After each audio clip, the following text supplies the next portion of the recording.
Before I set out on my quest to help you know your stuff, I want to really understand both sides of the debate behind leather and its alternatives. Today, I'm diving into different perspectives with Veronique Rochet, Senior Director Sustainability from PUMA, and Frank Schmidt from PETA. First off, I wanted to ask Frank where he stands on the growing leather debate.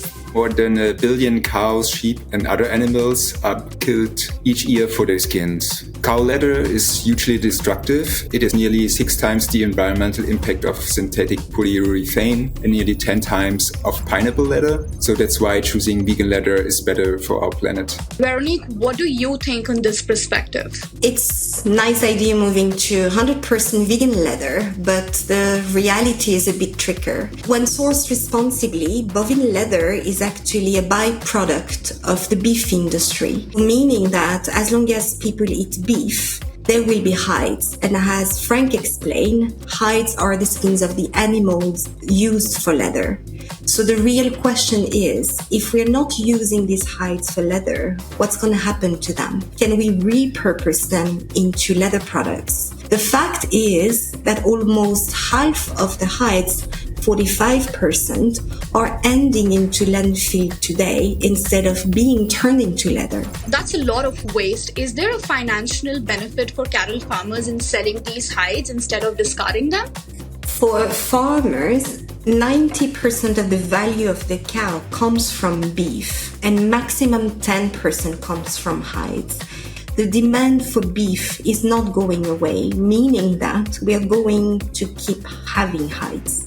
We are talking about animal agriculture, which is one of the worst environmental catastrophes on this planet. So we have to reduce cattle farming to have more plant-based materials, vegan fibers. It does not create nearly as much destruction for forests, climate, and animals. Thinking about leather alternatives, are there options available today at scale to meet the growing consumer demand for non-leather products? Leather alternative that we see that are in scalable options are made with plastic. And some are recycled plastic, but the portion not made of recycled plastic means that we have to dig up crude oil, which has its own environmental impact. Another thing that we need to consider is the durability. Leather is a long-lasting material if you take good care of it, versus alternative that tends to last significantly shorter. Today we see sustainable vegan leather alternatives from mushrooms, olives, or recycled synthetics that are really high quality, durable, and are available with fashion brands. So we urge consumers to make an ethical choice. Another thing to consider in this debate is the ethics around how animals are treated. Can you tell us, Veronique, more about what PUMA is doing to ensure animal welfare? Almost 100% of the leather that PUMA source comes from leather working group certified tanneries, ensuring sound environmental practices. We do not source hides where animals are killed solely for their skin. Most of our leather comes from US beef cattle. We recognize the issue of deforestation in Brazil, where cattle farming drives rainforest loss. The Amazon is known as the lungs of our planet, and we have to protect it. So to combat this, we commit to only source leather from verified deforestation-free supply chain by 2030.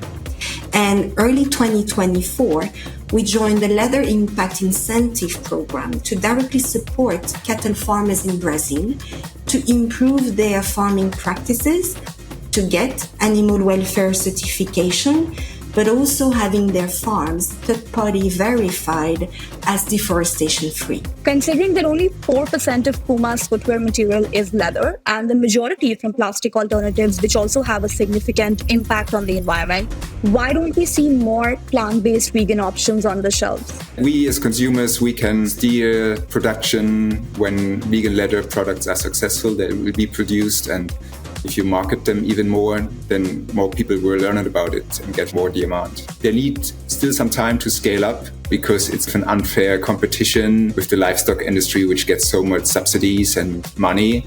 But we as consumers can buy those vegan leather products and create a new path. Next time on Know Your Stuff, I'm traveling to PUMA's archives in Germany to talk with their Vice President of Innovation to discover why PUMA has traditionally used leather in the past and how it's looking into alternatives for the future.